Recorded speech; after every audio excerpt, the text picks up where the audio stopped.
in my opinion, when you're first starting the company and you're scaling, that's okay. Like you don't know operations, but we don't want anybody in this company, all the way down to the VA that we have for $3 an hour. They all need to be bought into the vision. They need to be showing up on one-on-one calls. They need to be showing up with their camera on the company calls. Like they need to be as excited as everybody else is. Otherwise, we'll just find somebody else who is excited for it. So in the very beginning, I think it's totally fine. You're just like, yeah, let me outsource this. Let me give this to somebody else.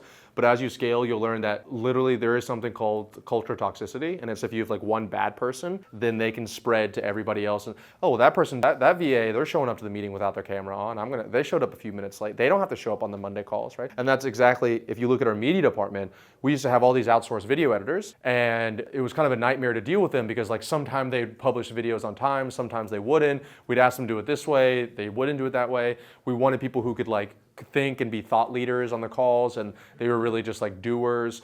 And in all honesty, I just wasn't willing to pay the amount of money I needed to pay to get somebody who, people ask like, why would I pay someone $5,000 a month to be a graphic designer? I could do it on Canva, but it's because those people are like, they're thinking of things that you don't even think about when it comes to graphic design.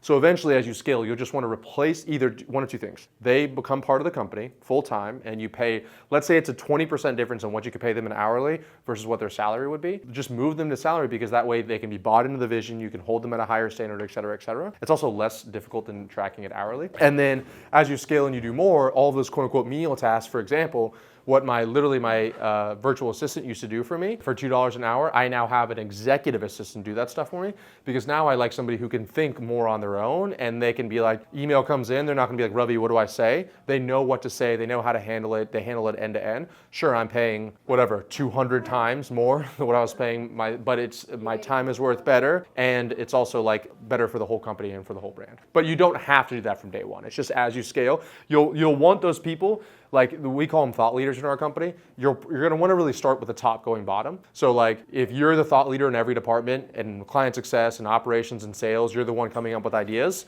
Like you're gonna want to start going down of being like, okay, in sales, let me hire somebody who's better at me than sales. In marketing, let me hire somebody who's better than me in marketing. And then like once they're good, you're gonna wanna go a layer down. And so that's why the VAs, whatever, they'll probably be the last level they do that for, but it is important to eventually do it. If you want my help installing any of these systems in your business done for you, be sure to book a call with my team down below.